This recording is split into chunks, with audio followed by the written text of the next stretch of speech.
మంత్రపాఠः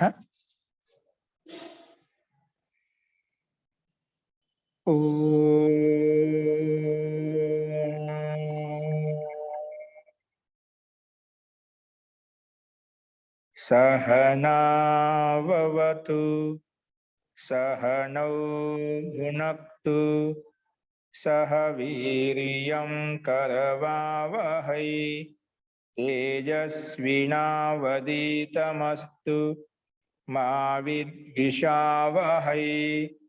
ओम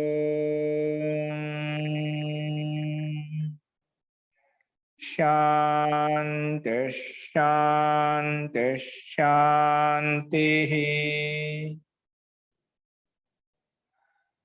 सर्वेभ्यो नमः। अंदरिकी नमस्कारम अंडी।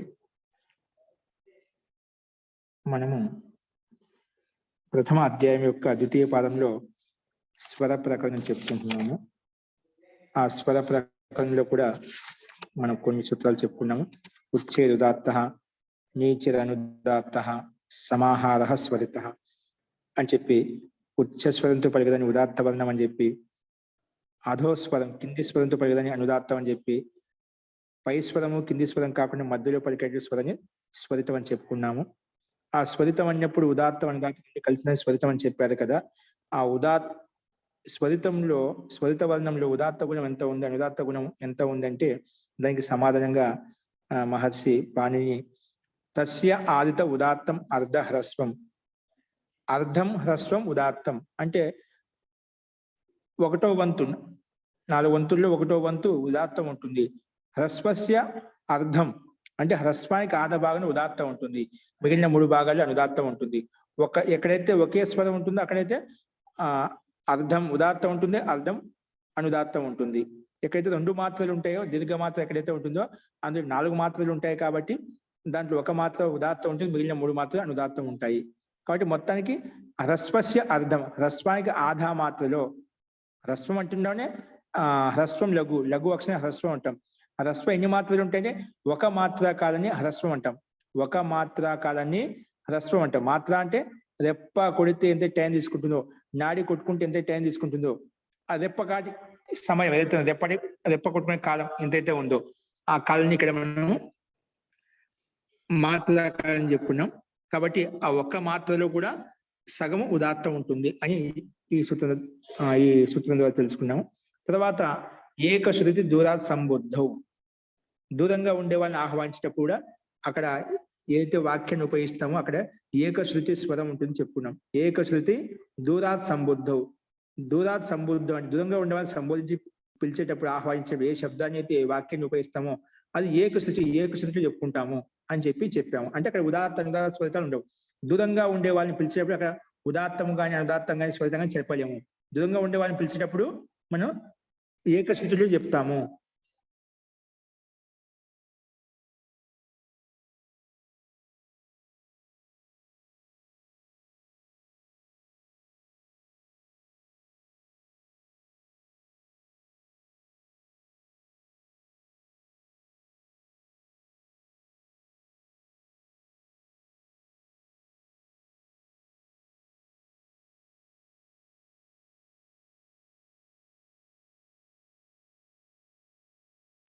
కర్మల్లో కానీ కొన్ని విశిష్ట కర్మల్లో మాత్రం ఖచ్చితంగా సస్వరం అని చెప్పాలి. ఎక్కడ జపశ్చ న్యుంకుచ సామచ, సామగానం చెప్పేటప్పుడు న్యూంకు చెప్పేటప్పుడు, న్యూంకు మంత్ర విశేషం అనమాట. అదే జపానుష్ఠానం చేసేటప్పుడు మటుకు ఖచ్చితంగా సస్వర పాఠమే ఉండాలి అని చెప్పి అక్కడ మటుకు అక్కడ నియమించేశాడు. ఇక్కడ మటుకు ఎల్లప్పుడు సస్వర పాఠ యుక్తంగా చెప్పాలి. కానీ ఈ కర్మలు కాకుండా మిగిలిన కర్మలు ఏవైతే యజ్ఞానుష్ఠాన కర్మలు ఏవైతే ఉన్నాయో అక్కడ మనకు ఏకశ్రుతి కూడా చెప్పుకోవచ్చు అని చెప్పి ఈ సూత్రం ద్వారా మనం తెలుసుకున్నాం. యజ్ఞ కర్మణ్య జపన్యం ఖసామసు అని చెప్పి. తర్వాత ఉచ్చైస్తరాం వా వషట్కార, ఉచ్చస్వరంతో పలికేదానిలో కూడా ఇంకా ఉచ్చస్వరంగా, ఇంకా ఉదాత్త గుణం, ఉచ్చేది ఉదాత్త అంటే ఉచ్చస్వరంగా పలికేదాన్ని ఉదాత్తం అని చెప్పాం. అంటే పై స్వరంతో ఎక్కువగా కొంచెం గట్టిగా చెప్పేదాన్ని ఉదాత్తం అని చెప్పాం. ఆ ఉదాత్తంలో కొంచెం ఇంకా గట్టిగా చెప్పాం, ఉదాత్త తరం అంటామాట. అటువంటి ఉదాత్త తరం ఎక్కడ వస్తుందంటే వషట్కార అంటే పెద్ద పెద్ద యాగాలు చేసేటప్పుడు స్వాహ అనే స్థానంలో మనం వౌషట్ అని చెప్పి మనం ఎప్పుడైతే నిలబడి ఆహుతి ఇస్తామో అప్పుడు ఉదాత్త స్వరాన్ని పలుకుతాము. అంటే అక్కడ గట్టి పలుకుతాం.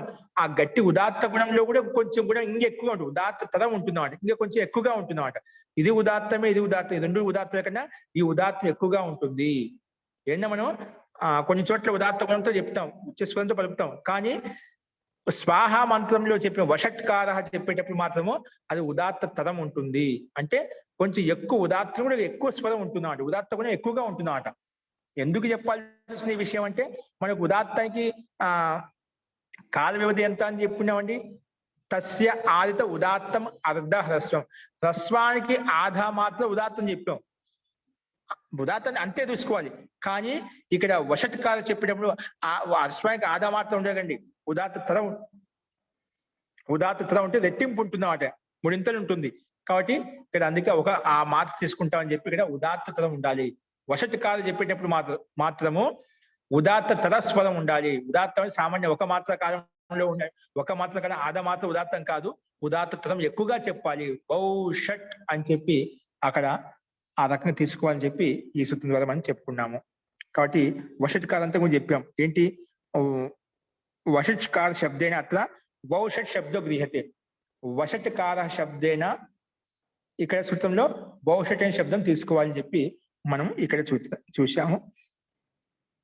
ఈ రకంగా చెప్పుకున్న తర్వాత ఈ రోజు మనం చెప్పుకోబోయే విషయం ఏంటంటే విభాష ఛందసి. ఛందసి విషయంలో కూడా విభాష. ఛందసి అంటే వేద మంత్రాలు. అంటే పైన మనకు యజ్ఞ కర్మ అంటే ఇక్కడ పైన చెప్పాము యజ్ఞ కర్మలో మాత్రమే చెప్పుకున్నాను. యజ్ఞ కర్మ అంటే వేద మంత్రాలే ఉంటాయి. అక్కడ మనకు యజ్ఞ కర్మలు చేసేటప్పుడు మాత్రమే ఏకశుద్ధి చెప్పుకోవాలని చెప్పుకున్నాం. ఇక్కడికి వచ్చేసరికి పూర్తిగా స్వాతంత్రం ఇచ్చేసామన్నమాట. విభాష ఛందసి యజ్ఞ కర్మలే కాదండి, 4 వేదాలు ఎక్కడైనా కానీ విభాష ఛందసి వికల్పంగా చెప్పుకోవచ్చు, నష్టం లేదు. ఏకశృతి కూడా ఉంటుంది, ఇంకా త్రైస్వర్యం 3 స్వరాలతో కూడా చెప్పుకోవచ్చు. ఉదాత్త అనుదాత్త స్వరిత స్వరాలతో కూడా చెప్పుకోవచ్చు, ఏకశృతిలో కూడా చెప్పుకోవచ్చు అని చెప్పి మనకి విభాష ఛందసి అనే సూత్రం పూర్తిగా స్వాతంత్రం ఇచ్చేసింది. మనకు స్పష్టంగా ఋషి కృత ప్రామాణికమైనటువంటి సూత్రమే మనకు ప్రమాణం. ఎందుకని చెప్పాలంటే కూడా మాట అంటేనా ఏంటి మనకు ఋషికృత భాష సూత్రానుసారంగా ఏకశృతిలో కూడా చెప్పుకోవచ్చు అని చెప్పి మనకు వైకల్పికం కల్పించాడు అని చెప్పుకోవచ్చు అని చెప్పి ఈ సూత్రం ద్వారా మనం చూసాం. దీని అర్థం చెప్పుకున్నాం. ఏం చెప్పి ఛందసి విషయం అంటే వేద విషయంలో. ఛందసి అంటే వేదం. ఛందస్సుకు మొదట్లో శృతి అనేవాళ్ళు, వేదం అన్న అదే, ఛందస్సు కూడా అదే అండి. శృతి, వేదము, నిగమం ఒక శబ్దం వస్తుంది, నిగమం అన్న కూడా వేదం అండి. అది పర్యావ శబ్దం. నిగమం అన్న, ఛందస్సు అన్న, ఛందహ అన్న, వేద అన్న. అదేవిధంగా ఇంకోటి ఏంటి నిగమం, ఛందస, శృతి అంటే కూడా వేదం. ఒకటి 4వది మొట్టమొదటి శృతి పరంపర ఉండేది. శృతినే కేవలం విని పుస్తకాలు ఇప్పుడు వచ్చాయి, కానీ అప్పట్లో శృతి పరంపర ఋషులు చెప్పేవాళ్ళు విద్యార్థులకు, వాళ్ళు విని అర్థం చేసుకునే వాళ్ళు అన్నమాట. విని అర్థం చేసుకునే వాళ్ళు. ఇప్పుడు మనం అదే స్థితిలోకి వచ్చేసాం. మనకు విని అర్థం చేసుకునే ప్రయత్నం చేసిన ఒక సమయం అలా వస్తుంది. కాబట్టి అప్పుడు శృతి అనే పేరు అనేది వేదాలకు పేరు అనేది ప్రారంభంలో మనం చూసాము. ఈ రకంగా ఛందసి అంటే కూడా వేదం అర్థం చేసుకోవాలి. ఛందసి విషయంలో అంటే వేద విషయంలో ఉదాత్త అనుదాత్త స్వరిత స్వరాణం ఏకశృతి భవతి. ఉదాత్త అనుదాత్త స్వరిత స్వరాణం ఈ 3 స్వరాలకు ఏకశృతి అనేది కలుగుతుంది. కానీ ఎట్లా వికల్పంగా వస్తున్నాడు. పక్షే త్రైస్వర్యం ఇవ అక్కడ మటుకు 3 స్వరాలు ఉంటాయి. అంటే 2 రకాలు చెప్పుకోవచ్చు. దానికి ఇషేత్వోర్జేత్వా వాయవస్థ దేవో వహ సవిత ప్రార్పయతు శ్రేష్టతమాయ కర్మణ అని చెప్పి మనం 4 వేదాల యొక్క మంత్రాలు ఒక్కొక్కటి మనం చూసాం ఇక్కడ. ఇప్పుడు ఇందులో మొట్టమొదటి మంత్రం ఇచ్చాడు అగ్నిమీడే పురోహితం యజ్ఞస్య దేవం ఋత్విజం అని చెప్పి ఇక్కడ ఋగ్వేదం యొక్క మొట్టమొదటి మంత్రం ఇక్కడ ఇచ్చారు. ఇప్పుడు ఇక్కడ ఉండే ఉదాహరణలో చూడండి, స్లైడ్ మీద కనిపిస్తుంది. ఇక్కడ ఇచ్చిన ఉదాహరణలో మనకు సస్వర పాఠం ఇవ్వలేదు. ఏది ఉదాత్తము, ఏది అనుదాత్తము, ఏది స్వరితం అని చెప్పలేదు అన్నమాట. అగ్నిమీడే పురోహితం యజ్ఞస్య దేవం ఋత్విజం సామాన్యంగా ఏకశృతిలో చెప్పుకుంటున్నాం మనం. అంటే వీటిని ఏ దాంట్లో ఏ వర్ణంలో ఏది ఉదాత్తం ఎక్కడ ఉంది, అనుదాత్తం ఎక్కడ ఉంది, ఎక్కడ ఏకశృతి వస్తుంది అనేది ఇప్పుడు మనము ఈ మంత్రానికి సస్వరం ఎలా గుర్తించాలి ఇప్పుడు మనం చెప్పుకుంటామండి. ముందు రూపసిద్ధి చెప్పుకుంటాము.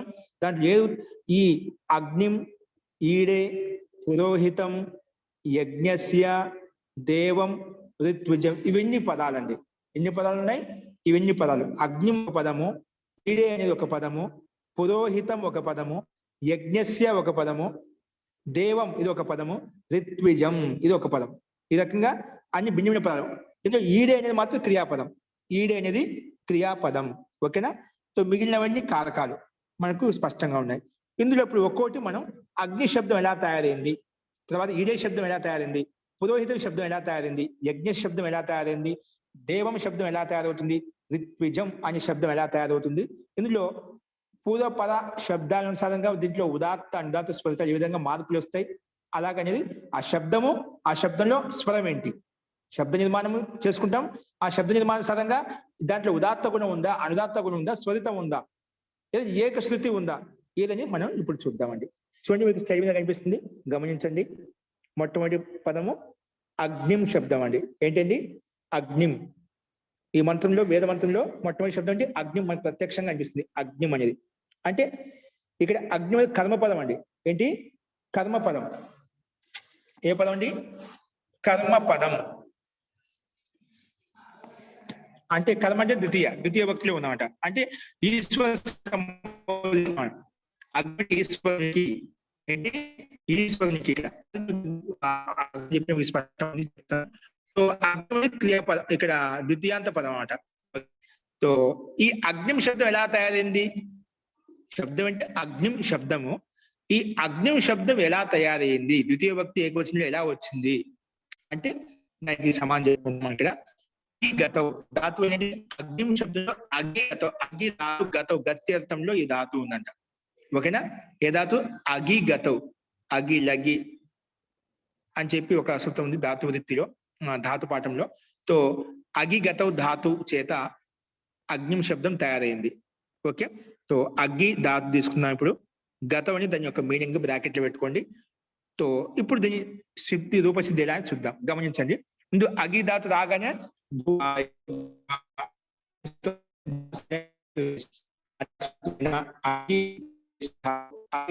ధాతు సంజ్ఞా భవతి. అగి అనే దానికి ధాతు సంజ్ఞాని పేరు పెట్టుకున్నాం. ఈ సూత్రం వచ్చేసి నామకం చేసిన అగికి ధాతు ఆల్రెడీ ఈ సూత్రం ఉంది కాబట్టి ధాతు చెప్పుకోవాలి. మామూలుగా అగి అని శబ్దం తెలియనప్పుడు ఈ మహర్షి పాణి భూవాది గణంలో నుంచి మొదలుకొని మొత్తం 10 గణాలు ఉన్న ధాతులు ఏవైతే ఉన్నాయో వాటికి ధాతుని పేరు పెట్టామన్నమాట. భూవాదయో ధాతు, భూ నుంచి మొదలుకొని మిగిలిన ఏవైతే ఉన్నాయో వాటి ధాతు సంజ్ఞాని పేరు పెట్టేస్తున్నాం. అందులో భాగంగానే ఇది అగికి కూడా మనం ధాతు సంజ్ఞాని పేరు పెట్టేసాం. అస్తు. తో అగికి ధాతు అని పేరు పెట్టిన తర్వాత దాంట్లో ఏమైనా అనుబంధాలు ఉంటే లోపం చేసుకుంటాం. అనుబంధ లోపం ఏముందంట? ఉపదేశే అజనునాసిక ఇత్. ఉపదేశే, ఎందుకంటే అగిగత ధాతు ఏంటి? మహర్షి పాణిని రచించినటువంటి 5 ఉపదేశాల్లో ఇది ఒక ఉపదేశం. ఉపదేశించిన 5 సూత్ర గ్రంథాల్లో ఇది ఒక గ్రంథం. సూత్ర గ్రంథ ధాతు పాఠం ఒక గ్రంథం అనమాట. అందులో ఏమి ఇచ్చాడు? ఇక్కడ స్వరం ఇచ్చా. అగి గతంలో అగిలో ఈ ఉందా? అగి, దాన్ని అన్నాసిక ఇతి సంధ్యకని పేరు పెట్టేసామంట. ఉపదేశే అనునాసిక అచ్చని చెప్పామంట. ధాతు పాఠంలో మహర్షి రచించిన 5 ఉపదేశాల్లోంచి ఏ దానికైతే మహర్షి అనునాసిక అచ్చ అని చెప్పామో, అనునాసిక అచ్చ అని చెప్పారు, దానికి అనుమతి లోపం అయిపోతుందండి. ఏంటి? ఉపదేశ అజనునాసిక ఇత్. అనునాసిక ఇత్, అచ్చ అనునాసిక ఇత్ అంటే అటువంటి అనునాసిక అనేది అచ్చ అయి ఉండమాట. ఏంటది? అచ్చ అంటే అనునాసిక అచ్చుకు ఈ సూత్రం వచ్చేసి ఇత్ అని పెట్టేస్తుందండి. మొత్తానికి ఈ సూత్రం అచ్చులకే అనునాసిక అచ్చ అయితే ఎక్కడైతే మహర్షి పాణిని గుర్తించారో అవి కొన్ని సందర్భ స్థానాలు మనకు ఉన్నాయి. ఈ సూత్రం ఎక్కడొచ్చినా కూడా అక్కడ మహర్షి పాణిని సూత్రం కావచ్చు, ధాతు కావచ్చు, ఇంకేదైనా కావచ్చు, ఇంక శబ్దం కావచ్చు, అక్కడ దాన్ని అనునాసిక అచ్చని గుర్తించదు కాబట్టి ఈ సూత్రం వచ్చేసి ఇతని పేరు పెట్టేసి దాన్ని లోపం చేస్తున్నామాట. సరే, మొత్తానికి ఇక్కడ అగి గతౌ ధాతులు అనుమతి లోపం చేసుకుంటాం. అనుమతి లోపం ఎలా అవుతుంది? ఉపదేశే అజనునాసిక ఇత్ అనే సూత్రం వచ్చేసి అగిలో ఉండే ఇకారం, అనునాసిక ఇకారానికి ఇతని పేరు పెట్టుకున్నమాట. ఇతని పేరు పెట్టుకోగానే తస్య లోప అదర్శన లోప వచ్చేసి ఆ ఇకారం తీసేసారు. అప్పుడు ఏం మిగిలింది? అగ్ మిగిలింది. ఏం మిగిలిందండి? అగ్, గకార హలంతం. ఇప్పుడు ఈ సందర్భంలో ధాతువులో హ్రస్వ ఇకారానికి లోపం చేశాం కాబట్టి ఏమంటుంది? ఇదిత్ అంటే ఇకారానికి ఇతి చేశాం కాబట్టి ఏమంటాం? ఇదిత్ అంటామట. మకారానికి ఇతి చేస్తే ఏమవుతుంది? మిత్ అంటాము. పకారం కిత్తి చేస్తే పిత్ అంటాము, కకారం కిత్తి చేస్తే కిత్ అంటాం. అలాగే ఇక్కడ ఇకారానికి ఇత్ చేసామట. ఉపదేశ అజనాసిక ఇత్ వచ్చేసి ఇకారానికి ఇత్ సంధ్యా భవతి అని చెప్పి ఇత్తని పేరు పెట్టాం. ఇత్తని పేరు పెట్టాం కాబట్టి ఇదితో నుమ్ ధాతో అని సూత్రం వచ్చిందండి. ఏ సూత్రం వచ్చింది? ఇదితో నుమ్ ధాతో, ఇదితో నుమ్ ధాతో. నువ్వు ఏ ధాతువులో అయితే ఇకారానికి ఇత్తని పేరు పెట్టి లోపం చేశావో అటువంటి ధాతువునకు నుమ్ ఆగమంగా వస్తుంది. ఏం చెప్పింది? ఇదితః ధాతో సూత్రంలో ఉంది. ఇదితః ధాతు నుమ్ భవతి. సూత్రంలో ఉండే పదాన్ని మధ్యలో ఉండే పదాన్ని చివరిని పెట్టేసామట. ఇదితః ధాతో అంటే ఇకారానికి ఇత్తి చేసిన ధాతు ఏదైతే ఉందో చేసామా? అగి ధాతులో ఇకారానికి ఇత్తి చేసాం మనం, చేశాం. అందుకే ఇకార ఇదితో ధాతు, ఇకారం ఇత్తి చేసిన ధాతు ఏదైతే ఉందో దానికి నుమ్ ఆగమంగా వస్తుంది అని చెప్పింది. ధాతుకి వస్తుంట నుమ్ము ఆగమంగా, ఆగమం చెప్పా, ప్రత్యేకం చెప్పా, ఆగమం వస్తుంది. ధాతువుకు నుమ్ ఆగమో భవతి. ఏ సూత్రం చెప్పింది? ఇదితో నుమ్ ధాతోహు, ఇదితో నుమ్ ధాతోహు అని చెప్పి సూత్రం చెప్పిందన్నమాట. ఇకార అంటే ఏ ధాతు అయితే ఇకారానికి ఇది చేసిన దానికి నుమ్ ఆగమం అవుతుందని చెప్పి ఈ సూత్రం చెప్పింది. ఓకే, కానీ నుమ్ ఆగం వస్తుంది, ధాతువుకు నుమ్ వస్తుంది చెప్పింది. ధాతువునకు నుమ్ ఆగం ఎక్కడ వస్తుంది? అగ్ ధాతు ఆకి ముందు వస్తుందా, ఆకి తర్వాత వస్తుందా, గకారానికి వస్తుందా, అంతిమంలో వస్తుంది? ఎక్కడ వస్తుంది? కింద వస్తుందా, పైన వస్తుంది? అగ్ ధాతువుకు నుమ్ ఆగమంగా వస్తుంది అని చెప్పావు. కానీ ఆగం ఎక్కడ పెట్టుకోవాలి? ఆ ధాతువుకు మధ్యలో పెట్టుకోవాలా, అంతిమంలో పెట్టుకోవాలా, చివరిని పైన పెట్టుకోవాలి, కింద పెట్టుకో, ఎక్కడ పెట్టుకోవాలి? దానికి నిర్ణయం కోసము మిదచోంత్యాత్ పరహ ఇది చెప్పిందండి. ఈ సూత్రం వచ్చి ఇదితో నుమ్ ధాతు వచ్చి చెప్పింది. బట్ నువ్వు ఏ ధాతువులో అయితే ఇకారానికి ఇత్తి చేసావో దానికి నుమ్ చేస్తా అని చెప్పావు, నుమ్ చేస్తా అని చెప్పింది. కానీ ఇక స్లైడ్ మీద కనిపిస్తున్నాడు, ఇదితో ధాతు నుమ్ ఆగమో భవతి. ఇత్ అంటే ఏమిటి చెప్పాను కదా, పైన సమాసం. ఇత్ ఇత్ ఇత్ యస్య స ఇదిత్. ఇకారానికి ఇత్తి చేశాము, ఇత్ ఇత్ యస్య స ఇదిత్ అంటే ఇత్ ఇకారానికి ఇత్ చేసాము ఎక్కడైతే, ఏ వర్ణంలో అయితే, ఏ శబ్దంలో అయితే దాన్ని ఇదిత్ అంటామంట. ఓకే, అది చెప్పుకున్నాం. అటువంటి ఇదిత్ ధాతు, ఇదితో ధాతో నుమ్ ఆగమో భవతి. ఇదిత్ ధాతు ఏదైతే ఉందో, ఏ ధాతువులో అయితే, ఇక్కడేం కాదు, ఈ సూత్రం ఎక్కడెక్కడ పనిచేస్తుంది? ఏ ధాతువులో అయితే హ్రస్వ ఇకారానికి ఉపదేశే అజనునాసిక ఇత్ అనే సూత్రం వచ్చేసి ఇత్ అని పేరు పెట్టిన తర్వాత తస్య లోప అదస్య లోపం అయిపోతామట. అలాగే ఇతని పేరు పెట్టిందో, ఇతని పెట్టి లోపం చేశామో అప్పుడల్లా ఈ సూత్రం వచ్చేసి ఇదే ధాతు. ఓన్లీ అగి ధాతు ఒకటే కాదండి, ఏ ధాతువు అని తీసుకోండి, 2000 ధాతు నుంచి ఏ ధాతువులో అయితే ఈ కాలానికి లోపం చేశామో అప్పుడు ఈ సూత్రం వచ్చేసి దానికి నుమ్ ఆగమం చేస్తుంది. ఓకేనా? ఇది ఈ సూత్రం యొక్క అర్థం. నెక్స్ట్ ఇప్పుడు స్లైడ్ మార్చండి, సిద్ధిలోకి వచ్చేసేయండి. ఇప్పుడు నుమ్ ఆగమం ఎక్కడ వస్తుంది? ఎక్కడ ఆదిలో వస్తుందా, మధ్యలో వస్తుందా, అంతిమంలో వస్తుందా? దానికి నిర్ణయం కోసము మిదచోంత్యాత్ పరహ వచ్చిందండి. మిదచోంత్యాత్ పరహ, అంత్యాత్ పరహ మిత్ భవతి. సూత్రం తిప్పిరాయండి. అంత్యాత్ పరహ మిత్ భవతి. ఏం చెప్పాను? అచోంత్యాత్ పరహ, మిదచోంత్యాత్ అంటే అచ్చులలో అంతిమచ్చు ఏదైతే ఉందో అటువంటి అచ్చుకి పక్కన మిత్ వస్తుంది, అంటే నుమ్ ఆగమం వస్తుంది. ఎక్కడ వస్తుందంటే ధాతు కావచ్చు. ఇక్కడ నుమ్ ఆగం ఎవరికి వచ్చిందండి? ఎవరికి వస్తుంది నుమ్ ఆగము? నుమ్ ఆగం ఎవరికి వస్తుంది? ఇదితో నుమ్ ధాతు ఏమంటుంది? ఇది ధాతు నుమ్ ఆగమవుతుంది. ఇది ధాతునకు నుమ్ ఆగమం వస్తుంది. ఇక్కడ నుమ్ ధాతు అగధాతు, అగధాతుకు నుమ్ ఆగమం ఎక్కడ వస్తుందంటే ఇది చెప్పింది మిదచోంత్యాత్ పరహ. అచ్చులలో అంతిమచ్చు ఎక్కడైతే ఉందో, అచ్చుల్లో అంతిమచ్చే ఉండాలంట.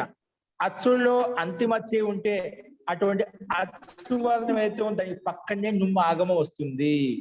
ఏమొస్తుంది? నుమ్ ఆగమం వస్తుంది. ఇక్కడ మిత్ అన్నాడు. నుమ్ అంటే ఎందుకంటే నుమ్మును అనుబంధ లోపం చేస్తే మకారానికి తీస్తామండి. ఉపదేశ అజనాసిక ప్రకారం ఉకారం చేస్తాం. అంటే మిత్ అయింది కాబట్టి మిత్ ఆగమ అంటే మకారం ఇత్తేటువంటి మిత్ ఆగమం అనేది ఎక్కడ వస్తుంది? అచ్చుల్లో అంతిమ ఏదైతే ఉందో నీ పక్కనే వస్తుంది అని చెప్పింది అన్నమాట. ఓకేనా? మిదచోంత్యాత్ పరహ ఏమంటుంది? ఏమంటుందంటే నుమ్ ఆగమం ఎక్కడ వస్తుంది ధాతువున కంటే? ధాతువులో అంతిమ అచ్చు ఎక్కడైతే ఉందో ఆ అంతిమ అచ్చుకి పక్కనే కూర్చోబెట్టు, పక్కనే నుమ్ము వస్తుంది. ధాతువులో అంతిమ అచ్చు ఎక్కడ ఉందండి? అంతిమ అచ్చు ఉందా? అకారం ఉంది కదా, అంతిమం చెప్పాను కదా, అంతిమంలో ధాతువులకు అంతిమం అచ్చుల్లో అయితే అంతిమ అచ్చు ఉంది, అచ్చులో అయితే అంతిమ అచ్చు ఉందో ఆ అంతిమ అచ్చుకి పక్కన నుమ్ము వస్తుంది అన్నమాట. అంతిమ అచ్చు అని చెప్పాం కదా, అంతిమ ఎక్కడ ఉంది కదా అచ్చు? ఈ అకారము ఆది అదే కూడా అదే అవుతుంది కదా, ఆది అంత ఒకటే ఉంది కదా, ఆద్యంత వదేకస్మిన్. ఇదే ఆది అనుకోవాలి, ఇది ఆద్యంత వదేకస్మిన్. ఇక్కడ అవసరం లేదనుకోండి, ఏం చెప్పి చూద్దాం, అచ్చుల్లో అంతిమచ్చే ఉండాలంట. ఇప్పుడు ఉండే ఒకటే అయినప్పుడు ఆద్యంత వదేకస్మిన్ ప్రకారంగా ఆదైనా అంతం ఇదే అనమాట, ఇది అంతిమంలో ఉంది అనుకోవాలంట. దీని పక్కన అచ్చు ఉండకూడదు. అగ్గులో ఆనే అంతిమచ్చు, దాని ఒకటే ఉంది, అదే అదే అంతిమంలో ఉందన్నమాట. అట్లా అచ్చుకి పక్కనే కూర్చోబెట్టుకోవాలి. ఏదైనా కానీ అంతిమ అచ్చులో దానికి పక్కన ఏ అచ్చు ఉండకూడదు. కాబట్టి అచ్చుల్లో అంతిమ చేతులు దానికి పక్కనే నుమ్ము వస్తుంది అని చెప్పి. అందుకే అగ్గు అనేది అగ్గులో ఆని అంతిమ, ఒకటి అచ్చు కంటే అదే అంతిమచ్చు. అంతిమచ్చుని భావించి దాని పక్కనే నుమ్ము వచ్చింది. అంటే దాని పక్కనే రావాలి, పక్కన గా ఉంది, దాని పక్కకి నెట్టి పక్క జరిపి దాని మధ్యలో కూర్చుంటుంది అన్నమాట. అందుకే ఆ నుమ్ గ, ఆ నుమ్ గ. ఓకేనా? వచ్చేసింది సిద్ధం ప్రకారంగా ఆ నుమ్ గ. గకాల హలంతం, ఇక్కడ గకాల హలంతం పడలేదు, రాసుకోండి.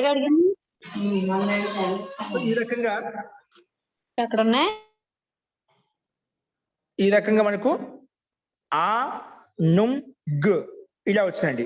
ఇప్పుడు నుమ్ము కర్మలు లోపం చేయండి. నుమ్ము కర్మలు లోపం చేస్తే అవుతుంది మకారానికి హలంత్యం, నుమ్ములో ఉండి ఉకారానికి ఉపదేశే అజునాస్కిత్యం అనుసృతం ఉంది. రెండింటికి ఇత్తని పేరు పెట్టాం.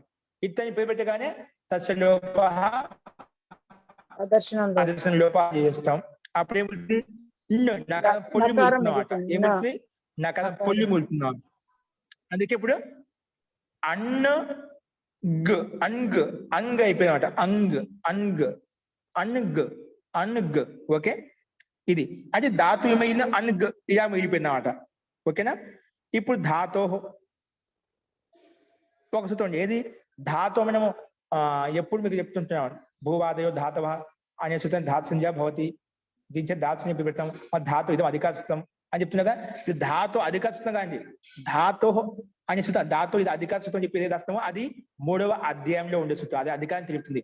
ఇక్కడ సూత్రంలో ధాతో వచ్చింది కదా, ఇక్కడ రెండు కింద ఉంది, పైన రెండు. ధాతో రెండు సేమ్ ఒకే విధంగా ఉన్నాయి. ఇది 6వ అధ్యాయము 1వ పాదం 156వ సూత్రం అండి. ఒక ధాతో సూత్రం ఏంటింది? ఇది 6వ అధ్యాయం 1వ పాదంలో ఉంది అన్నమాట. దాని కింద ఇంకో ధాతో ఉంది, ఇది 3:191. ఇది అధికార సూత్రం. అదేమో పైన 6వ అధ్యాయంలో ఉండేది ధాతునకు, ధాతు నుండే అచ్చుకు అంతిమ అచ్చుకు ధాతు పెడుతుంది. ఇది ధాతో అనే సూత్రం. ధాతో అంతిమ ఉదాత్తో భవతి, ధాతో అంతిమ ఉదాత్తో భవతి. అంటే ధాతువులో అంతిమ అచ్చు ఏదైతే ఉందో దానికి ఉదాత్తం చేస్తుంది. ఏది సూత్రము? ధాతో. 6వ అధ్యాయంలో ఉన్నటువంటి ధాతో అనే సూత్రము ధాతు ఏదైతే ఉందో ఆ ధాతువులో అంతిమ అచ్చు ఏదైతే ఉందో దానికి ఉదాత్తము అని పేరు పెట్టేసింది. ఏం చెప్పాండి? ధాతో వచ్చి చేసింది 6వ అధ్యాయం ఉండేది, 3వ అధ్యాయం కాదు, ఇది అది కాదు. ధాతువులో అంతిమ అచ్చు ఏదైతే ఉందో ఆ అంతిమ అచ్చుకు ఉదాత్తం అని పేరు పెడుతుంది. ఇది ఎప్పుడు గుర్తుపెట్టుకునేది, ఇప్పుడు కాదు, ఎల్లప్పుడూ అన్నమాట. ధాతువులకు ఎప్పుడు ఉదాత్తం వచ్చినా, అంతిమ ఉదాత్తం వచ్చినా ఈ సూత్రం ప్రకారంగా వస్తుంది. కేవలం ఈ సిద్ధి కోసం చెప్పుకున్నామండి. ఇది ఈ సూత్రం ఇక్కడ కూడా పనిచేయదన్నమాట. సంపూర్ణంగా పనిచేస్తాం, సంపూర్ణ వ్యాకరణంలో పనిచేస్తామంట, మాకు సంపూర్ణ వైదిక వ్యాకరణంలో పనిచేస్తామంట. ఇక్కడి కోసం చెప్పాలి, ఓన్లీ అగ్ని శబ్దం కోసం మనం తయారు చేసుకునే మహర్షి పాణి. ఇక్కడ కేవలము ధాతు వచ్చి ఉదాత్తం పెట్టింది కాదు. ఏ ధాతువైనా సరే అంతిమంలో అచ్చు ఉంటేనా ఆ అంతిమ అచ్చుకి ఉదాత్తం ప్రిపేర్ చేస్తుంది. ఇప్పుడు అన్గులో అంతిమ అచ్చు ఏంటండి? అంతిమం లేదు, అచ్చు చెప్పిన అచ్చుకి ప్రాముఖ్యత. అక్కడ ఏ ధాతు అంతిమ అచ్చు, ధాతు మొత్తం అందుకు ధాతు, దాని అచ్చు ఒకటే ఉంది ఇక్కడ, అది ఎక్కడే ఉంది, అదే అచ్చే ఉండాలన్నమాట. అంతిమ చేత ఒకటి వచ్చినప్పుడు అదే అంతిమం అనుకుంటాం. ఒకటి ఉన్నప్పుడు ఆద్యంత వదే కస్మిన్ ప్రకారంగా అది ఆది అన్నప్పుడు ఆది అనుకొని భావించుకొని పని చేసుకోవాలి. అంతిమం అన్నప్పుడు అంతిమం అని చెప్పి పని చేసుకోవాలి. ఇక్కడ అనుగులో అంతిమ వచ్చేది అనుగుల ఆనే అంతిమచ్చు కాబట్టి అది ఉదాత్తం అయిపోయింది. ఏంటండి ఉదాత్తం అయిపోయింది. ఉదాత్తం ఏ చిహ్నం ఉండదు. ఏ చిహ్నం ఉండదు కాబట్టి మనం చెప్పినాం క్రాస్ గుర్తు పెట్టుకోండి, ఇంటూ గుర్తు పెట్టుకోండి, అర్థం చేసుకోండి, కన్ఫ్యూజ్ కాకుండా. సో అనుగులో ఆ ఉదాత్తం అయిపోయింది. ఓకే, స్పష్టమైందనే. ధాతు అని సూత్రం వచ్చి ధాతుని పెరిపెట్టేసింది, సారీ ఉదాత్తాన్ని పెరిపెట్టేసింది అన్నమాట. అనుగులో అది ఉదాత్తం అయిపోయింది అన్నమాట. ఓకే సరే, ఉదాత్తం పెరిపెట్టిన తర్వాత అయిపోయింది. నెక్స్ట్ మళ్ళా ఊరికి ఉదాత్తం పెరిపెట్టి వెళ్ళిపోయినాడు. మన ధాతు అధికారానికి వెళ్ళిపోయి కదా, ధాతుకు అధికారానికి ప్రతి తెచ్చుకోవాలి. ఇది ధాతులో పని జరిగిపోయినా మనం ఇంకా ధాతు పక్కన ప్రతి తెచ్చుకోలేదు.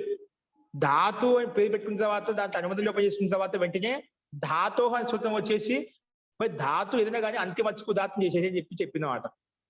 స్వర విషయంలో అయితే ఉదాత్తం చేసి అని చెప్పింది. అందుకే ఆ అని ఉదాత్తం అయిపోయింది. సరే, మళ్ళీ అధికారంలోకి వెళ్ళి మనం ప్రతి తెచ్చుకుందాం. ధాతోహు ఇదం అధికార సూత్రం అని చెప్పి అధికారానికి వెళ్ళిపోయాం. అస్మిన్ అధికారం ఉంది. అధికారంలో ధాతు అధికారంలో అంగేర్ నలోపశ్చ, అంగేర్ నలోపశ్చ ఇది అష్టాధ్యాయ సూత్రం కాదు కానీ ఉనా అంటే ఉనాది సూత్రపాఠం అండి. మనకు మహర్షి పాణిని ఎన్ని గ్రంథాలు రచించండి? అష్టాధ్యాయి, ధాతుపాఠము, ఉనాది, లింగానుశాసనము, గణపాఠము, ఈ 5 పంచోపదేశాలు అంటాం. ఈ పంచోపదేశ ఆధారంగానే మహాన్ వ్యాకరణ తయారనమాట. మహర్షి పని ఏం చేశాడు? ఈ 5 ఉపనిషత్తులు రచించాడంటే ఇదే వ్యాకరణం అన్నమాట. అది వ్యాఖ్యానం చెప్పుకుంటాం మనం అంతే పెద్ద పెద్ద గ్రంథాల ప్రకారంగా. ఓకేనా? ఇది ఉనాది సూత్రం అంట. ఉనా అంటే ఉనాది సూత్రాల్లో ఉంది. అంగేర్ నలోపశ్చ, అంగేర్ నలోపశ్చ అగిధాతులో ఉండే మధ్యలో ఉండే అగేర్ నలోపశ్చ, అగిధాతులో ఉండేటువంటి మధ్యలో నకారం ఉంది కదా, అది లోపిస్తుంది. అంగేర్ అంగధాతో అంగ్ కదా, అంగధాతో నలోపశ్చ మధ్యలో ఉండే నకారం లోపిస్తుంది అని చెప్పిందన్నమాట. ఉంది కదా ఇక్కడ అందులో నా ఉంది కదా, నకారం లోపిస్తుంది. ఇంకేం చేస్తుందంట?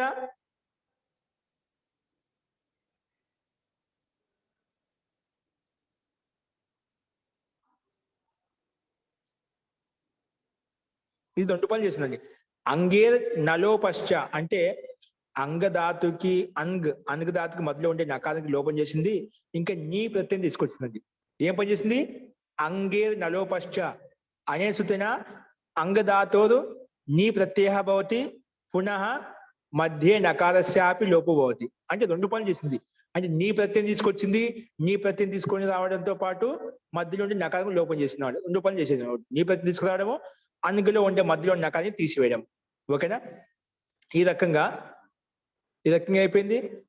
అగ్గు అయిపోయింది. అంటే నకాన్ని తీసేసాము, పక్కన నీ ప్రత్యయం వచ్చినాడు, అందుకే కనిపిస్తుంది. అగ్గు నీ అయిపోయింది అన్నమాట. అయిపోయింది అగ్గు నీ వచ్చేసిన మనకు అగ్గు నీ. సరే, ఇప్పుడు అగ్గు ఏంటి, నీ అంటే ఏంటి? అగ్గు ఏంటి? ధాతువ ప్రత్యయమా? నీ ధాతువ ప్రత్యయమా? ఇక్కడ అగ్గులో అగ్గు అనేది ధాతు, నీ ప్రత్యయం. అంగేర్ నలోపశ్చ ధాతుకు అధికారానికి వెళ్ళి మనము ఉనాది సూత్రంలోంచి అంగేర్ నలోపశ్చ అనే సూత్రం ప్రకారంగా నీ ప్రత్యయం తీసుకొచ్చాము, మధ్యలో ఉండే నకారం లోపం చేశాము, కనిపించకుండా చేశాము. అందుకే అగ్గు నీ వచ్చింది. అంటే అగ్గు ధాతు, నీ ప్రత్యయం. కానీ అగ్గు ధాతులో మనం ముందు స్వరం గుర్తించాం. ఏ స్వరం గుర్తించామండి? స్వరం గుర్తించి ఉదాత్తం చెప్పింది. ఉదాత్తం అంటే అగ్గులో ఎందుకంటే ఉదాత్త గుణము, అనుదాత్త గుణము, స్వరిత గుణం ఏదో అచ్చులకే వస్తుందన్నమాట. స్వరాలకే ఉంటుంది, వ్యంజనాలకు ఉండదు, గకాలకు ఉండదు. అందులో అచ్చు ఆయన కంటే అచ్చుకు ఉంటుంది ఉదాత్తం. ఓకేనా? సరే, సో ఉదాత్తం అని గుర్తించింది ఎవరు? ఏ సూత్రం చెప్పింది ఉదాత్తం అవుతుందని?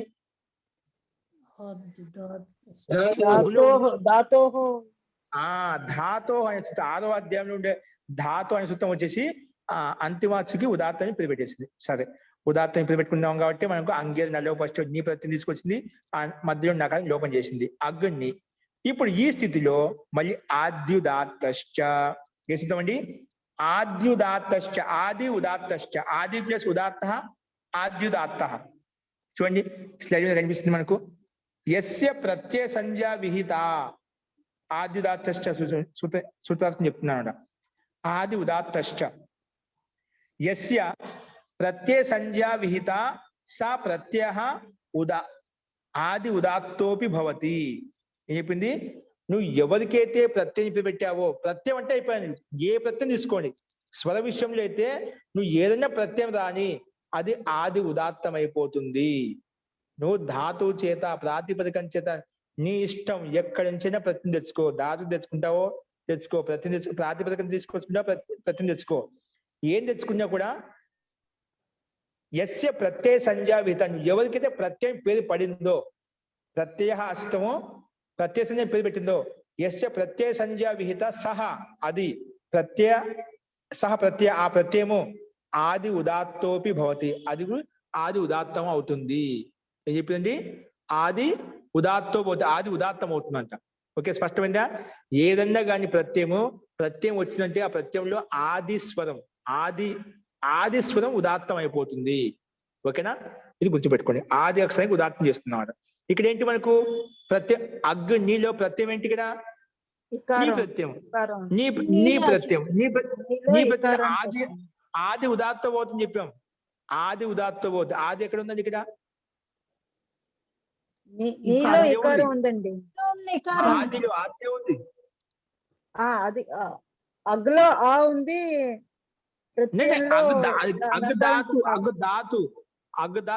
ఇప్పుడు ఏమంటే యస్య ప్రత్యయ సంజ్ఞ, ప్రత్యయం ఇక్కడ నీ అనే ప్రత్యయం. నీ అంటే ప్రత్యయంలో మాత్రం తీసుకోవాలన్నా. ఆ ధాతు తీసుకో, ధాతుకు ఉదాత్తం వచ్చేసింది. నేనేమంటే గమనించడానికి చెప్తున్నాం. అంటే మీకు తెలిసిన విషయమే, మనకి కొంచెం స్పష్టత కోసం, మీకు బలపరచడం కోసం చెప్తున్నాం అంట. ఆది ఉదాత్తో భవతి అని చెప్పింది. ఆది ఉదాత్తో యస్య ఆది ఉదాత్త, ఆది ఉదాత్తో భవతి చెప్పింది. ఆది ఉదాత్తం లేదు కదా, అగ్ధాతు, సారీ నీ ధాతు, క్షమ్యతం, నీ ప్రత్యయం ప్రత్యయంలో ఆది అక్షరం ఏంటి? ఆది అక్షరం నకారం కదా. నకారం మన ఆది ఉదాత్తం చెప్పింది కదా. ఇది మరి స్వరానికే కదండి అంటే మీకు తెలిసిన విషయమే. అందుకే ఇది ఉదాత్తం ఆదిలో నకారం ఉన్నప్పటికీ కూడా అది వ్యంజనం కాదు, దానికి ఉదాత్తం రాదు. ఈ స్వరం ఏదైతే ఉందో దానికి మాత్రమే వస్తుంది. అచ్చ అయితే ఉందో దానికి మాత్రం మనం పెట్టుకోవాలి. ఓకేనా? కానీ నీలో ఉండే ఈకి మాత్రమే అనుదాత్తాన్ని పేరు పెట్టుకుంటాం. ఓకేనా? నీలో ఉండే ఈ కాలకి వచ్చింది అదే ఆదిలో ఉందన్నమాట. ఇప్పుడు అంతిమ లేదు. మనం ఏం చూసినట్టు నకారం ముందుంది కానీ నాలో ఆని ఈ అంతిమంలో ఉంది కదా, అది మన అంత్యం. ఆది ఉదాత్తం ఎందుకు చెప్తున్నావు? సందేహం కదా. ఆ రకం తీసుకో. ప్రత్యయంలో స్వరం ఎక్కడైతే ఉందో, ప్రత్యయంలో ఏదైనా స్వరం, ఏదానికైతే ప్రత్యయం పెట్టామో దానికి ఆది అంటే అచ్చ అదే ఆదిలో ఉండాలి. దానికి తర్వాత ఏ అచ్చు ఉండకూడదు అన్నమాట. ఇప్పుడు నియమ అని చెప్పాము. నియమాలో ఆది అచ్చు ఎక్కడ ఉందండి? నీలో ఉండే ఆది అచ్చు, ఈ ఆరు కూడా ఆ ఉంది, అదే ఆదిలో లేదన్నమాట. అంటే ఆది వచ్చింది, దాని తర్వాత ఏ అచ్చు ఉండవు, అదే ఆదిలో ఉండాలన్నమాట. ఆ రకం తీసుకోవాలి. ఓకే, ఫస్ట్ తో నీలో ఉండే ఈకి మాత్రమే ఇక్కడ ఉదాత్తం అని, సారీ అనుదాత్తం పెట్టాం. ఆది ధాతు గుర్తు పెట్టుకోండి. ధాతో అని సూత్రం ఏ విధంగా అయితే ధాతు ఏదైనా కానీ అది ఆ ధాతులో అంతిమ అచ్చయితే ఉదాత్తం చేస్తున్నాడు. స్వరం ఎప్పుడు స్వరం గుర్తించాలో ఈ సూత్రం అంటారు. అదే ఎప్పుడు అనుదాత్తం ప్రత్యయం ఎప్పుడు దాని ప్రత్యయం ఏ ధాతువుతో అయినా ఏ ప్రాతిపదికం చేత ప్రత్యయం తెచ్చుకో. ప్రత్యయం వచ్చిన బట్టి ఏమవుతుందంట? ప్రత్యయం ఆది ఉదాత్తో భవతి. ఇది ఆది ఉదాత్తం చేస్తుంది. ధాతు అనేది అంత ఉదాత్తం చేస్తుంది. ఇవి ఎల్లప్పుడు వస్తూ ఉంటే గుర్తు పెట్టుకోవడానికి చెప్పాను. సరే, ధాతు అని సూత్రము అంతిమానికి ఉదాత్తం చేస్తుంది.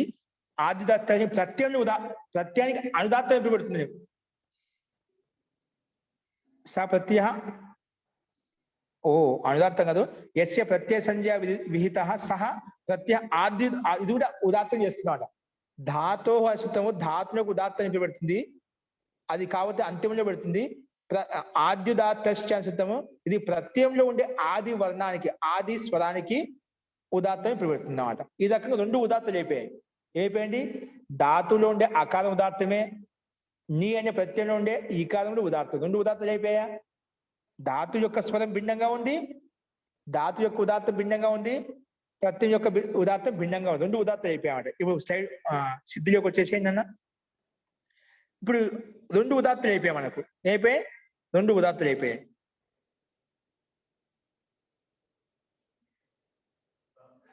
ఓకేనా? చూడండి, స్లైడ్ చూసుకోండి మళ్ళా. స్లైడ్ లో ఇక్కడ చూడండి, ఇక్కడ అగ్గులో ఉండే ఆ ఉదాత్తము, నీలో ఉండే ఈ ఉదాత్తము, రెండు ఉదాత్తమే. మనకి ఏదైనా ఒకటే ఉంటుంది, రెండు ఉన్నికి లేదు అన్నమాట. రెండు ఉదాత్త, ప్రత్యయంలో ఉదాత్తం ఉంది, ధాతులో ఉదాత్తం ఉంది. ఏం చేయాలి? అప్పుడు రెండు ఉదాత్తులు ఏదో ఒకటే ఉండాలి. ఏం తీసేసుకోవాలి? ముందు ఉండే ఉదాత్తం తీసుకోవాలన్నా, తర్వాత వచ్చిన ఉదాత్తం తీయాలన్నా? ముందు ఎందుకు పెట్టే ఉదాత్తం ఎప్పుడు పెట్టింది ఎవరికండి? ముందుగా ఉదాత్తం ఎప్పుడు పెట్టింది ఎవరికి? ముందుగా ధాతు వచ్చింది, ధాతు ఉదాత్తం ఎప్పుడు పెట్టాం. తర్వాత ధాతు ఉంది కానీ ప్రత్యయం వచ్చింది, తర్వాత ప్రత్యేక ఉదాత్తం కూడా పేరు వచ్చిందన్నమాట. అప్పుడు ఈ సందర్భంలో రెండు ఉదాత్తలే. మనం ఏది ఉంచుకోవాలి, ఏది తీసేసుకోవాలి? దానికి నియమం కోసం మళ్ళీ వార్తిక మహాభాష్యంలో ఒక వాక్యం ఉందంటే, సతిశిష్టో స్వరో బలియాన్. సతిశిష్టో స్వరో బలియాన్ అంటే ఈ భాష్యం యొక్క వచనానుసారంగా, భాష్యంలో ఉండే వచనాన్ని సతిశిష్టో స్వరో బలియాన్ అంటే ఈ భాష వచనంగా ఏదైతే వెనక వస్తుందో అది బలవంతుడే కాదు. ఏదైతే ఇది మనకు వార్తికాలు చెప్పుకున్నప్పుడు ఇంకా స్పష్టమవుతుంది. ఏదైతే తర్వాత వచ్చిన స్వరం ఏదైతే ఉందో అది బలీయంగా ఉంటుందని చెప్పినమాట. అంటే తర్వాత వచ్చిన స్వరం ఏంటి? ఉదాత్త స్వరం, ధాతు ఉదాత్త స్వరం ముందే గుర్తించాం. తర్వాత వచ్చింది ప్రత్యేక స్వరం, అది బలంగా ఉంటుంది. అట్లా రెండు స్వరాలు వచ్చినప్పుడు దాంట్లో తర్వాత ఏదైతే స్వరం వచ్చిందో అది బలంగా ఉంటుంది. ఏదైనా కానీ ఉదాత్త అనుదాత్త స్వరితాల్లో ఏదైతే స్వరం అంతిమంలో వస్తుందో అది బలంగా ఉంటుంది. ముందు వచ్చింది కాకుండా ఏదైతే అంతిమంలో ఏ స్వరం అయితే వస్తుందో అదే బలంగా ఉంటుంది. ఇప్పుడు మనం అగ్నిమీడే, ఇప్పుడు ఏ పదంలోకి వచ్చినాం అంతిమంలో ఏదైతే ఉందో దానికి ప్రాధాన్యత అదే చూస్తాం అన్నమాట. ముందు అక్కడ స్వరపాటు చెప్పాం, అక్కడ దానికి ప్రాధాన్యత ఉండమాట ఉంటుంది, కానీ అప్రధానంగా ఉంటుందన్నమాట. సరే, మొత్తానికి రెండు ఉదాత్తలు వచ్చినప్పుడు దాంట్లో ఏది గుర్తించాలంటే రెండు స్వరం తర్వాత వచ్చిన స్వరం ఏదైతే ఉందో అది బలంగా ఉంటుంది చెప్పింది. అంటే స్వదిష్టో స్వరం బల్యాడు, తర్వాత వచ్చిన స్వరం గుర్తించాలి, అదే బలంగా ఉంటుందని అని చెప్పేసరికి మొదట్లో ఉండే స్వరం ఆటోమేటిక్ గా మాయమైపోతుంది. రెండు ఉదాత్తాలు నిర్ణయం చేసుకోవడానికి ఈ వార్తకు వచ్చింది చెప్పింది. ఏదైతే తర్వాత ఉందో అది బలంగా ఉంటుంది. అంటే ప్రత్యయం యొక్క స్వరమే బలమైంది కాబట్టి అది మాత్రం ఉంటుంది. దీన్ని బట్టి ఏమవుతుంది? ఇదే బలం అంటే అది బలమైంది కాదు, అంటే ధాతు యొక్క స్వరం తొలగిపోతున్నాడు. అంటే కేవలం ప్రత్యయం యొక్క స్వరమే ఉంటుంది. ఇప్పుడు ప్రత్యయం యొక్క స్వరం ఏంటండి? ప్రత్యయం యొక్క స్వరం ఏంటి? ఇకారం. ఓకే, అందుకే ప్రత్యేక ధాతు స్వరం వెళ్ళిపోయింది, ప్రత్యేక స్వరం మాత్రం ఉండిపోయింది. సరే, ఒక ఉదాత్తం అదే పెట్టుకుంటుంది. ఉదాత్తం ఉంది. ఇప్పుడు ఒక రెండు స్వరాలు ఒక ఉదాత్తం తీసేసాం. ఇప్పుడు ఉదాత్తం గుర్తించిన వెంటనే ఏమవుతుంది? వెంటనే పరిగెత్తుకు వస్తారు. తస్యలో ఇత్తని పెట్టే వస్తారు. ఇత్తని పేరు పెట్టి ఏ విధంగా తస్యలోప వస్తుందో అలాగే ఇక్కడ ఉదాత్తం అని పేరు పెట్టగానే లేదా స్వరితం అని పేరు పెట్టగానే వెంటనే సూత్రం రెడీగా ఉంటుంది. అనుదాత్తం పదం ఏకవర్జం. అనుదాత్తం పదం ఏకవర్జం. నువ్వు ఏ పదానికైతే ఏ వర్ణానికైతే ఉదాత్తాన్ని గుర్తించావో లేదా స్వరితాన్ని గుర్తించావో ఆ ఒక్క పదాన్ని ఆ ఒక్క వర్ణాన్ని వదిలేసి ఏక పదం పదం ఏకవర్జం ఆ ఒక్క పదాన్ని వర్జించి అని తొలగించేసి సర్వం అనుదాత్తం భవతి. అంటే ఒకటి ఉంటే ఒకటే అనుదాత్తం చేస్తాం, రెండు మూడు ఉంటే రెండు మొత్తం అనుదాత్తం అయిపోతాయి. ఆ ఒక్క స్వరాన్ని వదిలేసి ఆ పదంలో ఆ శబ్దంలో ఎన్నైతే ఉన్నాయో స్వరాలు అన్నిటికీ అనుదాత్తాలు అయిపోతాయి. ఓకేనా? అన్ని అనుదాత్తాలు అయిపోతాయి. ఒకటి ఉంటే దానికి అనుదాత్తం చేస్తాం, రెండు అనుదాత్తాలు చేస్తాం, మొత్తం 3 ఉన్నా 5 ఉన్నా 10 ఉన్నా మొత్తం అనుదాత్తాలు అయిపోతాయి. ఒకటి ఉన్నా అయిపోతుంది. ఏం లేకుండా కాదు, ఉంటే పెట్టుకుంటాం, ఉంటే అనుదాత్తం చేస్తాము, లేకుంటే చేయము, అంతే. ఇప్పుడు ఏం చెప్పింది? నువ్వు ఎక్కడైతే ఉదాత్తను గుర్తించావో అది ఒక్కదాన్ని వదిలేసి మిగతా ఏమైనా ఉంటేనే అన్ని అనుదాత్తం చేసేసుకోని చెప్పినమాట. అనుదాత్తం పదం ఏకవర్జం. అనుదాత్తం పదం ఏకవర్జం అని ఆ ఉదాత్త అని పేరు పెట్టిన ఒక్క వర్ణం వదిలేసి మిగతావి అనుదాత్తాలు అయిపోతాయి అని చెప్పింది. కాబట్టి ఇప్పుడు ఇది ఉదాత్తం ఏంటి? నీలో ఉండే ఈ ఉదాత్తం.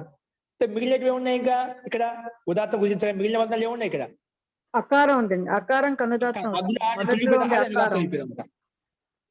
అనుదాత్తం పదం ఏకవర్జం ప్రకారంగా మిగిలినటువంటి అనుదాత్తాలు అయిపోతాయి. అంటే అగ్గులో ఉండే ఆ అనుదాత్తం అయిపోయింది. ఓకేనా?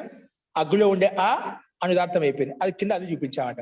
చూడ, ఇప్పుడు మన అగ్గు నీలో కలిపితే అగ్ని కదా. ఇప్పుడు నీ అనేది ఉదాత్తం అయిపోయింది, ఆ అనేది అనుదాత్తం అయిపోయింది. మిగిలిన వర్ణంలో ఆ అవశిష్టంగా ఉంది కదా, అందుకే అనుదాత్తం అయిపోయింది. అనుదాత్తానికి అడ్డగీతం గీసాం. ఉదాత్తానికి ఏ చిహ్నము ఏ లక్షణం ఉండదు, అందుకే ఈ అలాగే ఉందన్నమాట. ఓకేనా?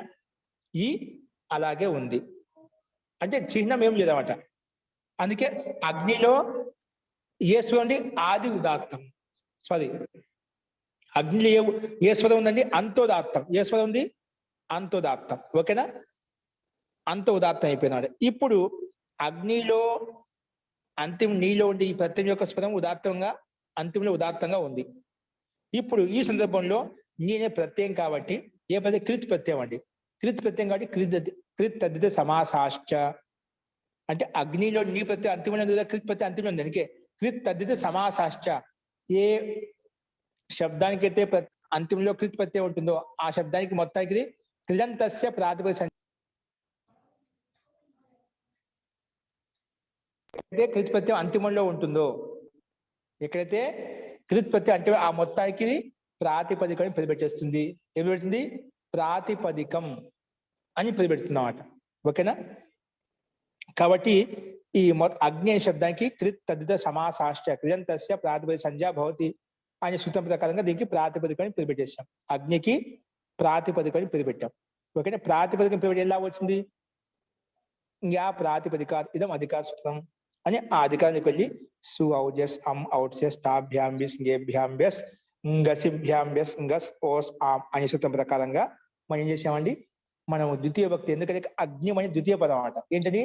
ఇక్కడ మన వేద మంత్రం మీకు రేపు చెప్తాను, మంత్రం అర్థం చెప్తాను. సో అగ్ని ద్వితీయ భక్తి ఏకవచనం అన్నమాట. ఏంటి? ద్వితీయ భక్తి ఏకవచనం ఉంది కాబట్టి ద్వితీయ భక్తి ఏకవచనంలో మనం ప్రతిని తెచ్చుకోవాలి. సు ఔజస్ అనేది ప్రథమ విభక్తి. ద్వితీయ భక్తి వస్తుంది అమ్ అవుట్. ఓకేనా? అందుకే ద్వితీయ భక్తి ఏకవచనంలో అమ్ వస్తుంది అన్నమాట. ద్వితీయ భక్తి ఏకవచనం ఉంది అమ్ అవుట్ సెస్. ద్వితీయ భక్తి ఏకవచనం అమ్, ద్వితీయ భక్తి ద్వివచనంలో అవుట్, ద్వితీయ భక్తి బహువచనంలో షస్. మనకు ద్వితీయ భక్తి ఏకవచనంలో ప్రత్యయం కావాలి. అందుకే కర్మణి ద్వితీయ ప్రకారంగా ద్వితీయ భక్తి ఏకవచనంలో మనకు అమ్ విభక్తి వచ్చిందండి. సు ఔజస్ ప్రకారంగా స్వాది ఉత్పత్తి చేసి సుపహ విభక్తిశ్చ ప్రాతిపదికాంత లింగ పరిమాణం వచ్చిన మాత్రే ప్రతిమ ప్రాతిపదికాంత స్వాది కర్మణి ద్వితీయ ప్రకారంగా ద్వితీయ భక్తి ఏకవచనంలో అమ్మ ఆదేశం అమ్మ వచ్చేసింది అన్నమాట. ఓకేనా? సో ఇక్కడ అగ్ని అనే ప్రాతిపదిక ఈ పక్కలో అమ్మ విభక్తి తీసుకుంది. ద్వితీయ భక్తి ఏకవచనం అమ్మ తీసుకున్నమాట. అమ్మ రాగానే ఇది ప్రత్యయం కదా, అమ్మ ఇది ప్రత్యయం కదా. అమ్మ ప్రత్యయం రాగానే అనుదాత్తో సుప్పితో సుతో వచ్చిందండి.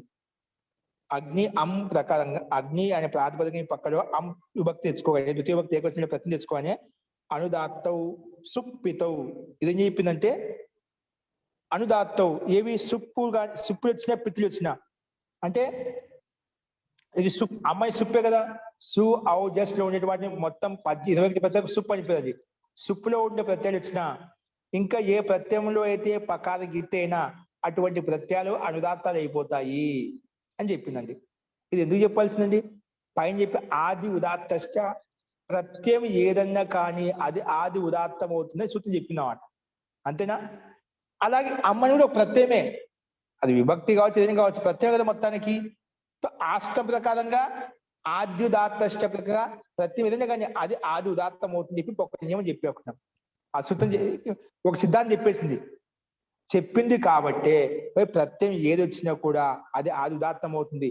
ఆ ఆది ఉదాత్తం కాకూడదు కాబట్టి, అది ఇష్టం లేదు కాబట్టి అని చెప్పింది కోసము మహర్షి పాణిని ఇక ఏ రచించారంటే అనుదాత్తవు సుప్పితవు. కానీ అండి ప్రత్యయం ఏది వచ్చినా కూడా అది ఆది ఉదాత్తమే కాదని లేదు. కానీ ఎక్కడైతే సుప్ ప్రత్యయాలు వస్తాయో, ప్రత్యయాలు చాలా ఉన్నాయి కదా, సు ఔజస్ అమ్ ఔట్సెస్ టాభ్యాంబిస్ గేభ్యాంబియస్ ఇవన్నీ 21 ప్రత్యయాలు ఏవైతే ఉన్నాయో అవి ఇంకా ఏ ప్రత్యయంలో అయితే పకారానికి ఇటు చేసామో, ఇత్తని ఇప్పుడు పెట్టామో, అది అంత్యం ప్రకారం కావచ్చు, అనంత్యం ప్రకారంగానే ఇత్తని ఇప్పుడు పెట్టి లోపం చేశామో ఆ రెండిటికి మాత్రము అనుదాత్తం అవుతాయి అని చెప్తున్నాం. ఇది కూడా ప్రత్యమే, పిట్టు కూడా ప్రత్యమే. ఏ ప్రత్యయం అయితే పక్క అయితే కూడా ప్రత్యమే కదా. అలాగే సు ఔజస్ 21 ప్రత్యయం ప్రత్యయాలే. అంటే ప్రత్యయాలు కాబట్టి ఆద్యుదాత్తశ్చ ప్రకారంగా ఆది ఉదాత్తం ప్రాప్తం అవుతుంది పరిశుద్ధం ప్రకారంగా.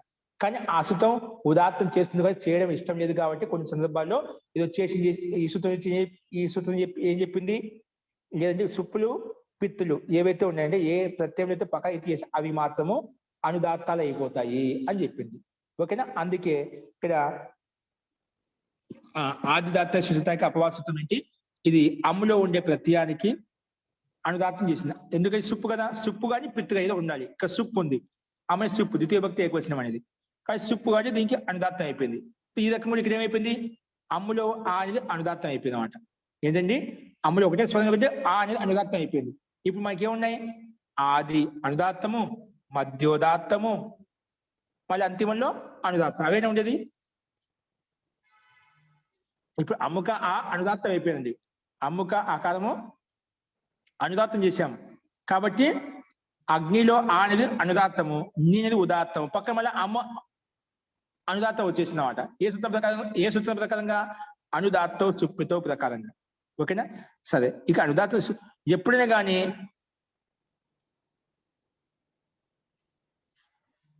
దీనికి ఇంకా అవశిష్టంగా ఉందా, ఆ పక్క ఉంటుందని చూడండి.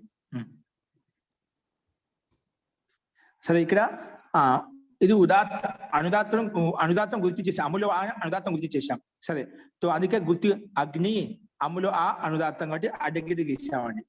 అగ్ని అమ్ము, అగ్నిలో ఆ అనుదాత్తము, అమ్ములో ఆ అనుదాత్తం, మధ్యలో ఉదాత్తం ఉంది. ఉదాత్తం ఏ చిహ్నం ఉండదు. ఓకేనా, మనం అర్థం చేసుకునే క్లాస్ గుర్తు పెట్టుకోవచ్చు. అస్తు. ఇక్కడ మళ్ళీ ఇలా అగ్ని అమ్ము వచ్చిన అమి పూర్వ అనే సూత్రం వచ్చేసి అమ్ములో ఉండే ఆకారాన్ని నీలో ఉండే ఈలో కలిపేసింది. అప్పుడే అగ్ని తయారు కావాలి చేయాలండి. ఇక్కడ ఇలా కలిసింది మన ఎనసంధి అవుతుంది. ఎనసంధి చేస్తే మనకు అనిష్ట రూపం సిద్ధిస్తున్నాం అట. కాబట్టి పూర్వ రూపం చేశాం. అంటే అమి పూర్వ, అంలో ఉండే ఆకారం అనేది పూర్వంలో ఉండే వర్ణం ఉంది, వెంటనే అగ్ని ఈ వర్ణంలో కలిసిపోయినమాట. అంటే అయిపోయిందన్నమాట. అప్పుడు మకార హలంతం కదా, మకార హలంతం కలిపితే అగ్నిం అయిపోయింది. అయిపోయిందండి అగ్నిం. అమి పూర్వ ప్రకారం కలిపితే అగ్నిం అయిపోయింది. ఏమైపోయింది, అగ్నిం. ఈ రకంగా అగ్నిం అనే రూపం మనకు సిద్ధించింది. ఏంటిది, అగ్నిం అనే రూపాన్ని మనం తయారు చేసాం. కాకపోతే ఇక్కడ ఒకటి చెప్పుకోవాల్సిన విషయం ఏంటంటే, అగ్ని గుర్తించాం కదా, ఇక్కడ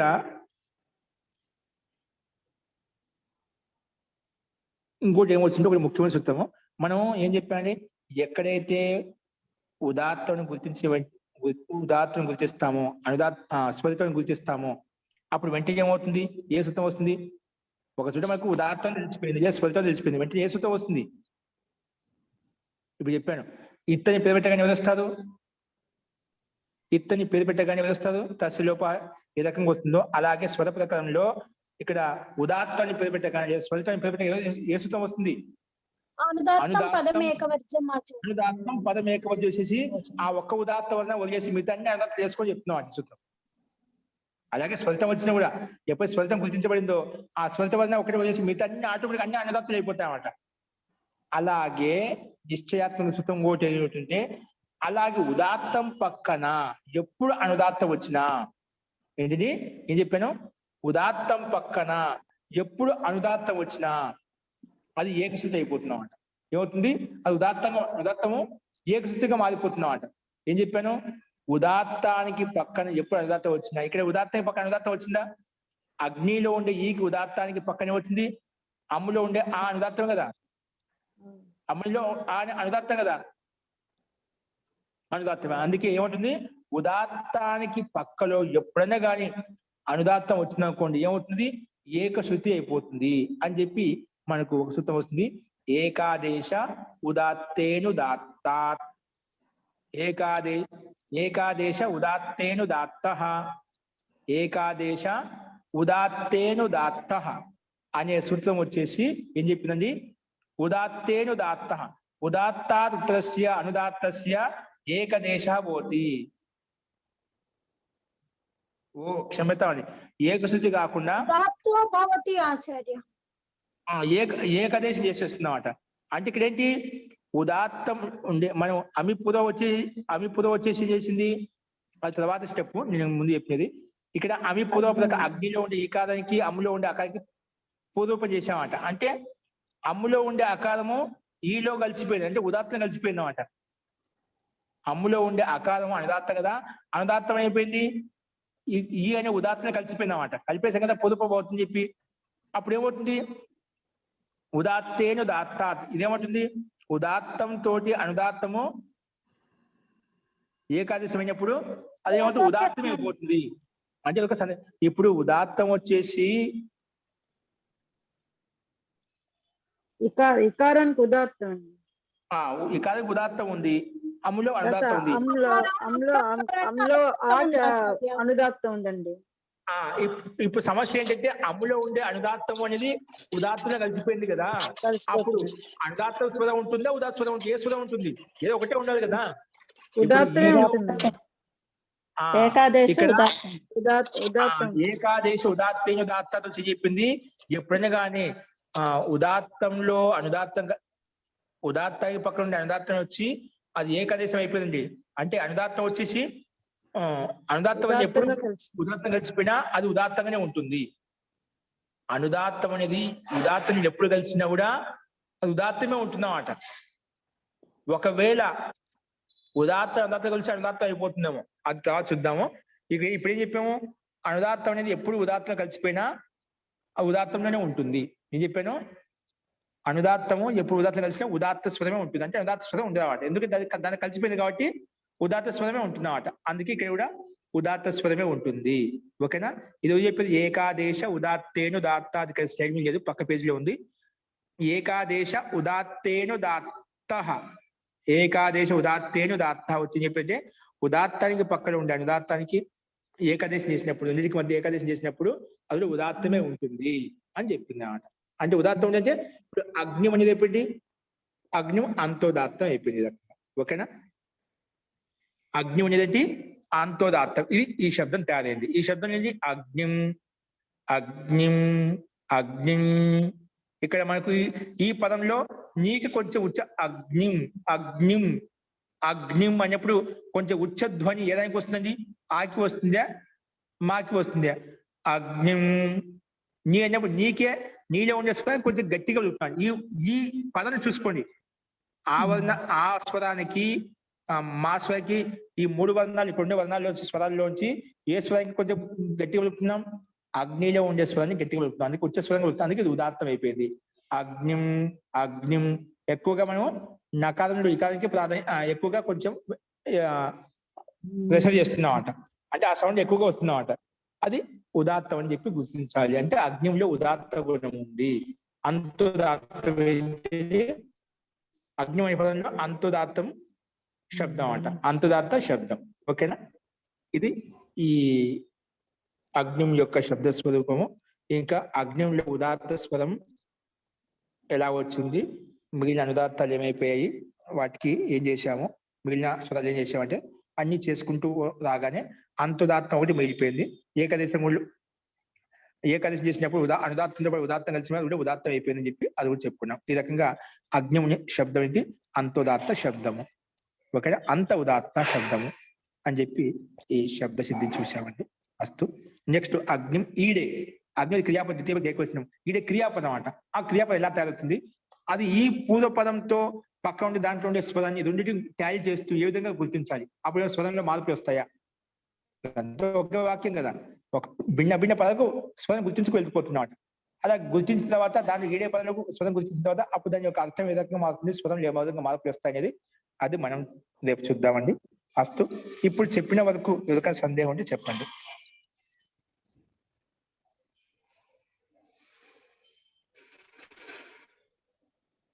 హరి ఓం.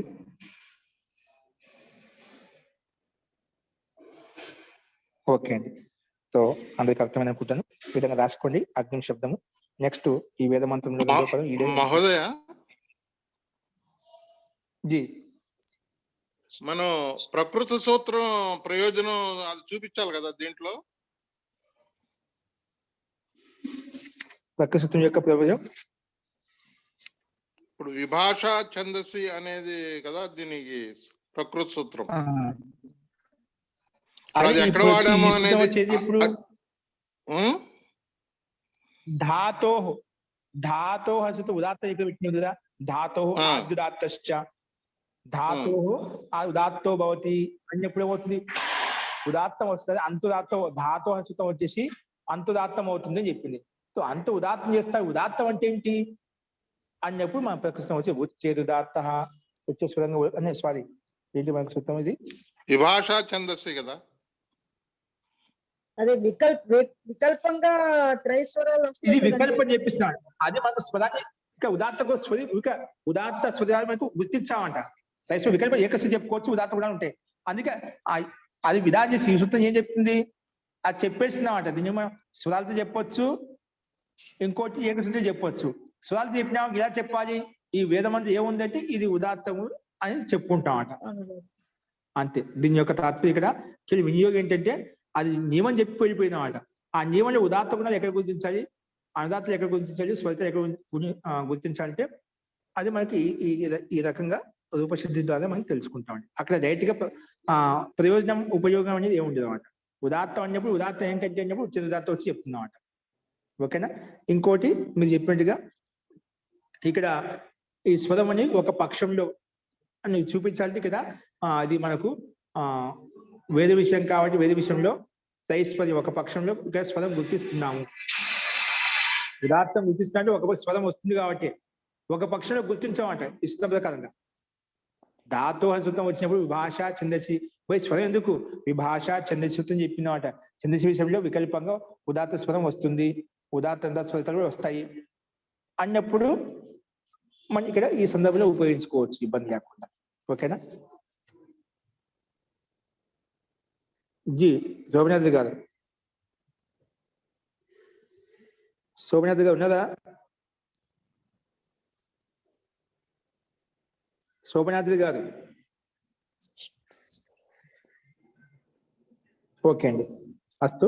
సో ఇక్కడ మన ప్రత్యయ సూత్రం యొక్క వినియోగం అంటే ఏంటంటే అది చెప్పింది 3 స్వరాలు ఉంటాయి, ఏకశృతి కూడా ఉంటుంది.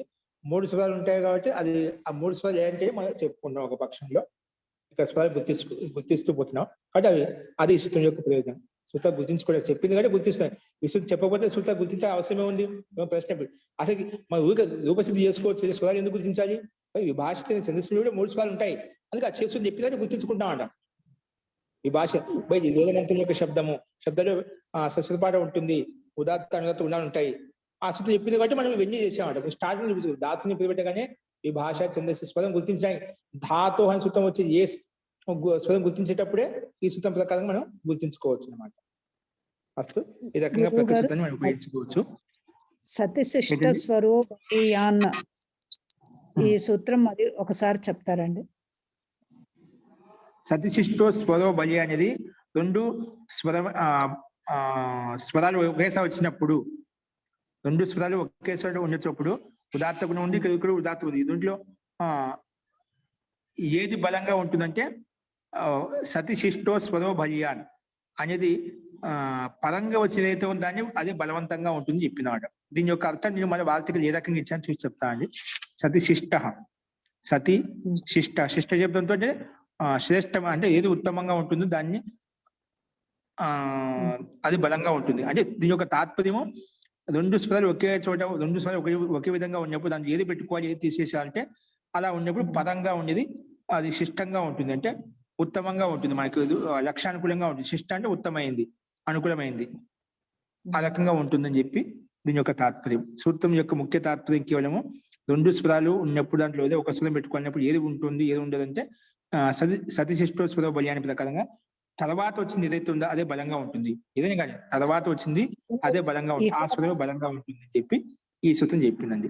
ఇంకా మహర్షి దీనికి సూత్రాలు ఇంకే ఏ రకంగా చెప్పనేది మనం తర్వాత చూద్దామండి రేపు. ఓకేనా. ముఖ్య తాత్పర్యం అది. ఓకే, ఒకసారి గమనించండి. రేపు ఇంకేమైనా సందేహం అంటే రేపు చూద్దామండి. అస్తు. మంత్ర పాఠ.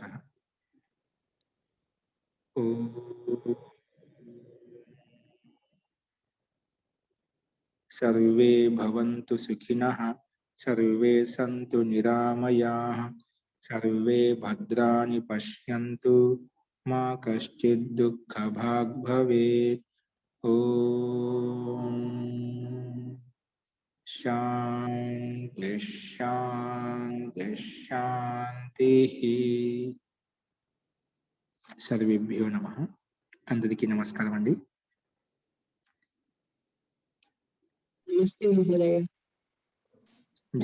నమస్తే మహోదయ. ఓకే అండి, సందేహాలను రేపు చూద్దాము. నమస్తే ఆచార్య. సర్వేభ్యో నమః.